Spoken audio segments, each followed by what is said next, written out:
బాగా ఓ పోలీస్ ఆయన కొత్తగా పెళ్ళైతే అత్తగారు మంచి వాచ్ పెట్టిరట, గడియారం పెడతారు కదా అది పెట్టిరట. ఆ గడియారం పెట్టిన సంగతి దొంగోడు చూసిండు.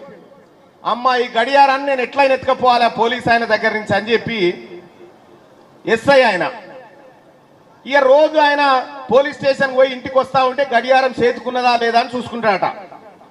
చూసుకొని ఆయన చేతికి లేకపోతేనే ఎత్తుకపోదాం ఇంటికాడ ఉంటుందని ఉపాయం. ఆయనతో ఒకరోజు పోలీస్ స్టేషన్ కు సిఐ డిఎస్పీ వాళ్ళందరూ వస్తే కానిస్టేబుల్ ఉరికి సార్ పెద్ద సార్లు వచ్చారు సార్ నేను రమ్మంటారు అంటే ఆ ఎస్ఐ పోయిండిగా అట్లే అడావిడిగా వాచి పెట్టుకుంటూ మర్చిపోయింది ఇంటికాడ పెట్టిండు. ఇంటికాడ పెట్టంగానే ఆయనతో ఈ దొంగోడు చూసిండు, అమ్మ వాచ్ లేదురా ఇక ఎస్ఐకి ఇంటికాడనే ఉంది ఎట్లయినా ఎత్తుకపోవాలని ఏం చేసిండు చక్కగా ఎస్ఐ ఇంటికి పోయిండు. ఎస్ఐ ఇంటికి పోగానే ఎస్ఐ గారి భార్య ఉందాడ. ఏం చెప్పిండు ఎస్ఐ గారి భార్యకు, ఓ కోడిని పట్టుకపోయిండు. ఓ కోడిని పట్టుకపోయి అమ్మా ఓ తాన కోడి దొంగతనం అయింది, ఆ కోడిగో వీడికి తెచ్చిండమ్మా సార్ ఇంటికాడ ఇచ్చిరామన్నాడు అని చెప్పిండు. కోడిని తెచ్చిచ్చిండుగా నిజమే కావచ్చు సారే పంపొచ్చు, లేకపోతే ఎందుకు తెచ్చిస్తాడు కోడిని అని ఆయనతో ఆ కోడిని ఆమె ఇంట్లో పెడుతుంది. సార్ అట్లనే వాచ్ మర్చిపోయిండటమ్మా అది కూడా తీసుకురమ్మన్నాను నన్నే అని చెప్పిండు. ఈ కోడే తెచ్చినోడా ఇక వాచ్ సరక్ అని చెప్పి ఆయనతో వాచ్ చేయగానే వాడు వాచ్ ఎత్తుకొని పోయిండు.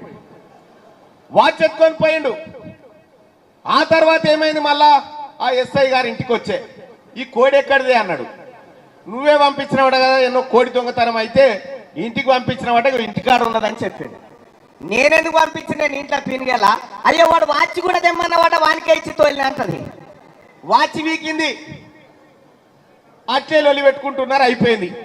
మళ్ళీ ఏం చేసిండు 2 రోజుల తర్వాత ఎస్ఐ గారు పోలీస్ స్టేషన్ పోయింది చూసింది దొంగ.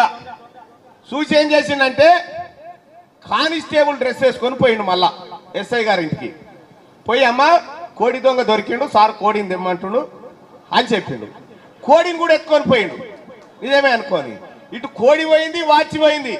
నరేంద్ర మోడీని కేసీఆర్ నమ్ముకుంటే ఇటు కోడి పోయినట్టే వాచ్ పోయినట్టే, ఈ 2 పోయినట్టే ముచ్చట. మనం తెలివితో ఉండాలి అమ్మ. కాంగ్రెస్ పార్టీ మొన్న అసెంబ్లీ ఎన్నికల్లో